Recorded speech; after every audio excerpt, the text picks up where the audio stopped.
Welcome to podcast number 2 of The New Way. Last time we talked about the writers Matthew, Mark, and John.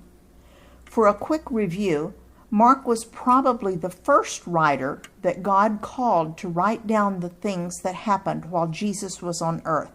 He wrote in the 50s AD, or about 20 years after Jesus' death and resurrection.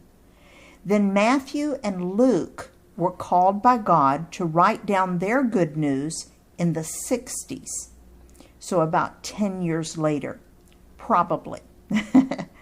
These 3 books are very similar, and yet they come from 3 different viewpoints. We'll be talking about that later.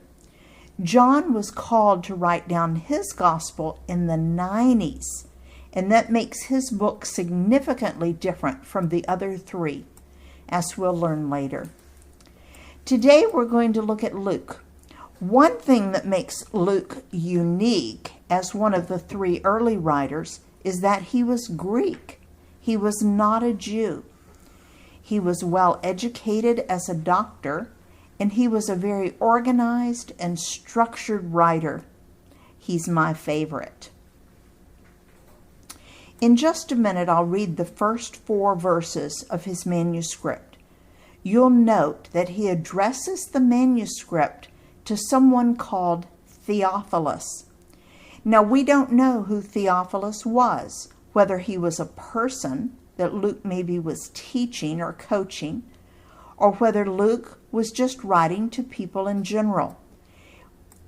The name Theophilus can be broken down into 2 words, theo meaning God, philos meaning lover, so Theophilus could be either a single person or a group of people.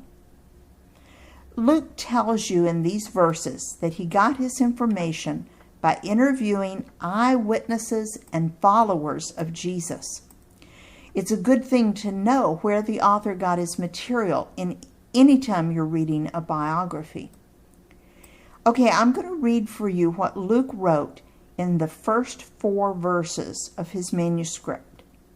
He wrote, "Many have undertaken to draw up an account of the things that have been fulfilled among us, just as they were handed down to us by those who from the first were eyewitnesses and servants of the word.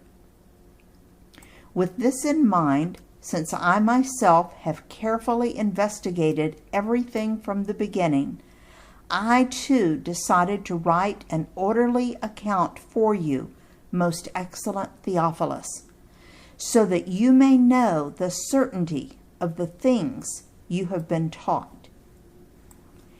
Now, as a Gentile, we assume that Luke didn't become a follower of Jesus until after Jesus' death and resurrection.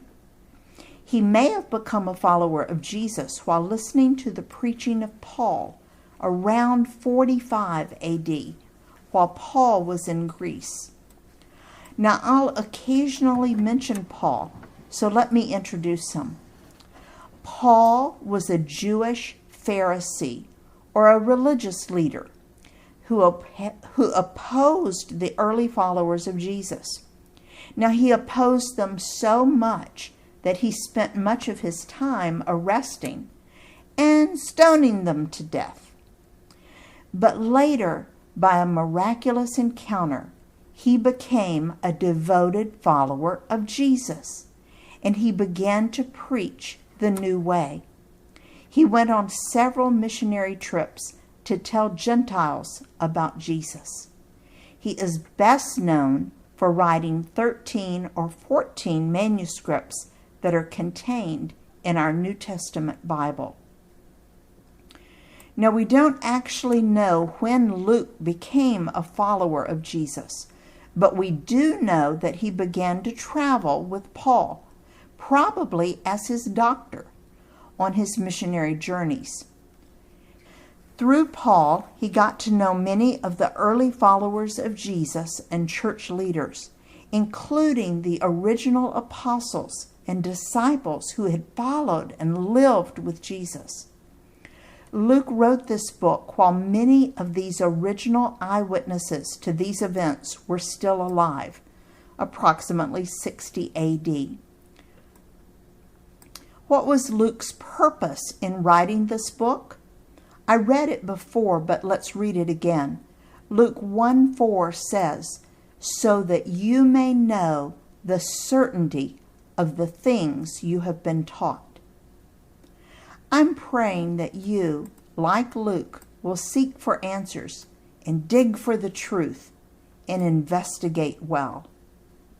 One of the reasons I began this study was because of a statement that a visiting preacher made that got me to thinking. He said, "Most of you have never actually studied the life of Jesus.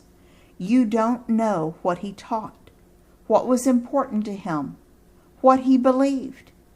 Yet you call yourself followers of Jesus." Dig deeply into his word, and you'll discover marvelous treasures that will guide you and bless you in this journey. In his service, Dale.